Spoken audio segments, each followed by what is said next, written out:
On this week's Most Craved, Selma! Why are we even still doing award shows? And me, Derrick Mears. Google it. everything is not awesome. Where is the Lego Movie?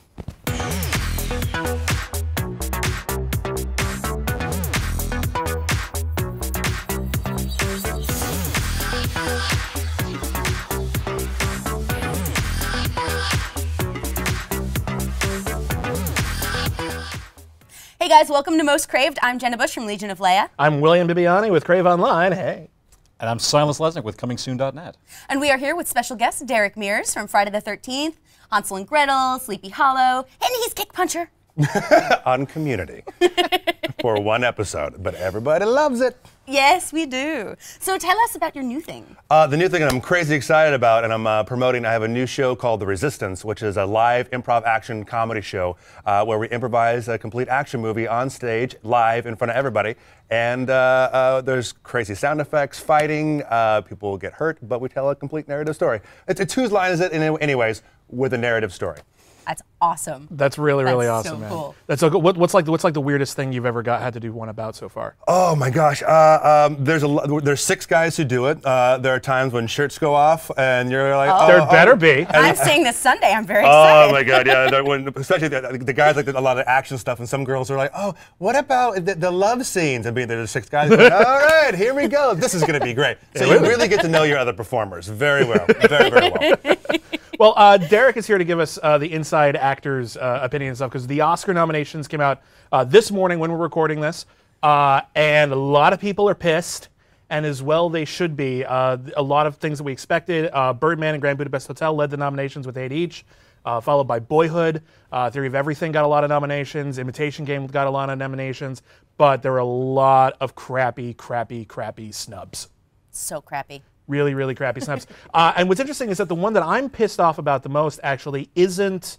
It actually got a Best Picture nomination, but it only got 2 nominations. It got Best Picture, Best Original Song. The film is Selma.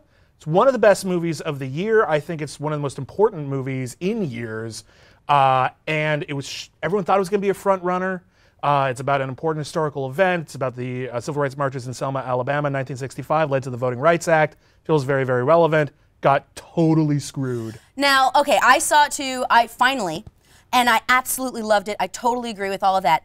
One of the reasons, possibly, maybe, that some things were left out is because they didn't send out screeners until, I got mine on Saturday. Now, Yeah, that's way after everyone has voted. yeah, now that's not, I mean, not to say, well, if you didn't send me something, but I didn't get to see it. They have some screenings, sometimes like, you know, if you don't live in LA or New York or Chicago, you don't get to go to screenings. So you're saying there might be politics involved in Oscars? Possible. Wait, what? I don't, you know. I just want to throw, I hate the Oscars. I genuinely hate them.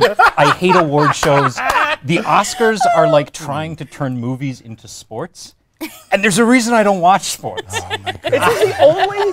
This is the Super Bowl of film lovers. It's Exactly. the only thing we get where we got to think about things like stats and like, you know, records and like, you know, oh, there's precedent for that. You know, no film with 2 nominations has ever won Best Picture, but one film with 1 nomination had Grand Hotel 1932. I hope we have a clip. We don't have a clip, but it's I don't know. I think it's just sort of interesting and kind of fun, but it is completely frivolous and it's entirely pointless because art shouldn't be a competition. I agree with that. Yeah. How do you judge like color blue, color red? Like which one's better? Oh, hey, check out the idiots who like blue. Like red's Right. the way to go. Like you can't do That's that. the thing. You can enjoy, like, just because, like, oh, maybe you do like Birdman better than Boyhood. Do you have to fight about it? And then there's the idea of like, well, you call this Best Picture, but really it's Best Picture in English that was released in America. Generally, yes. Yeah, That is that.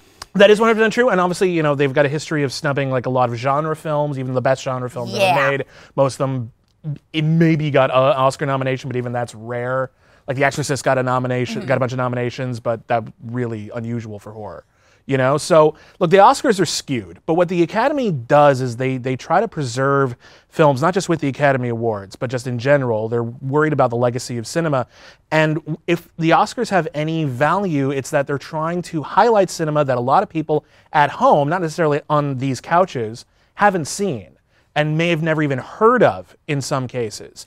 And that has some value, even if it's not the films that you wanted to see promoted on the Oscars. Yeah, and they do often re-release a film when it's been nominated for Best Picture, so people who didn't see it the first time around Sure, can Grand see it. Budapest Hotel is coming back to theaters now. Oh, God, I love that movie so much. Yeah. I'm sorry. I'm okay. It's like you got goosed. I did. Right. That's fantastic. But my point is that it frustrates me is because I thought Selma is just incredible and it doesn't have a big enough audience. Yeah. And the poor showing at the Oscars is kind of telling people it's now there is some sort of tokenism. I mean, if you look at it, all of the Best Acting nominees, all 20 of them, white people. Very, very. That's very ironic coming from this show with this four-shot we're in right now, but it doesn't make it any less true. We are very pale. Doesn't make it any less true. That is a problem.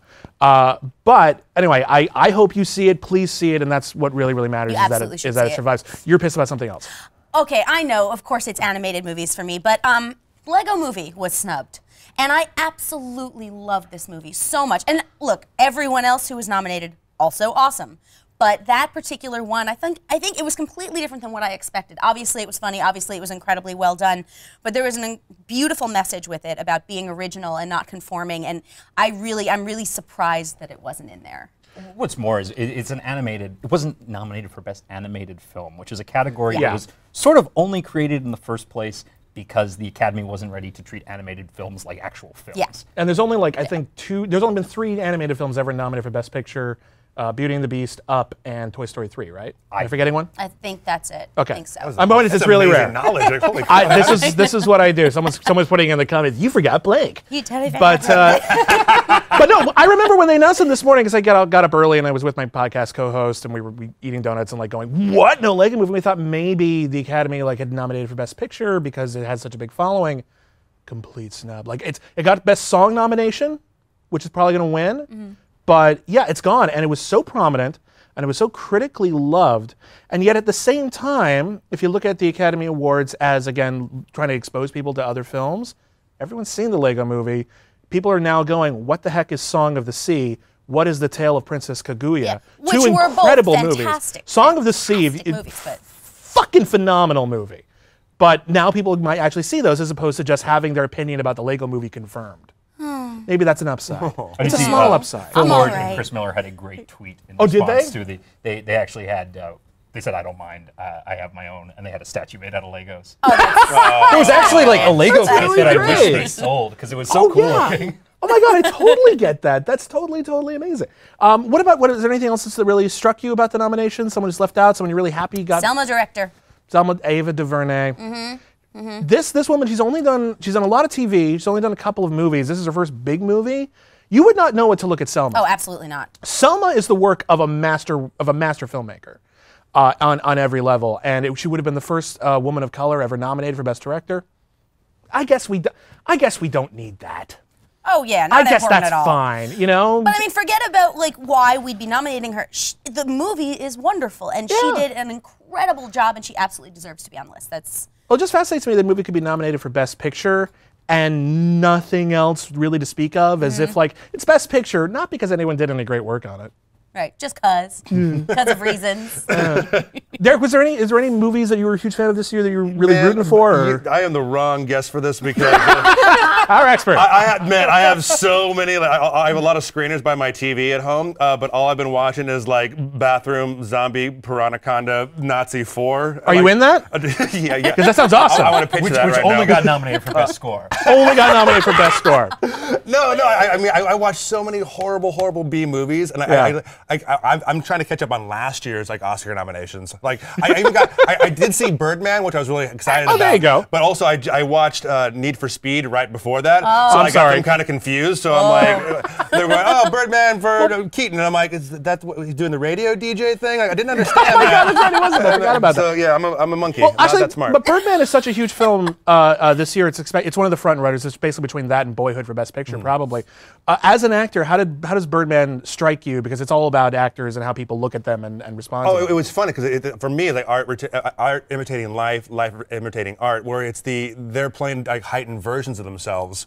And for me, that's awesome and a huge risk as an actor to go like, this is me being vulnerable, and we're going to put it on camera. And I don't know much about the history of Birdman. Was it written for Keaton? Because the parallels with him and then the Batman. It's really uncanny. I'm sure they worked for it. And also with Edward Norton, knowing how he's supposed to be on set or whatever, how he's supposed to be like very self-absorbed or whatever. I don't know him at all.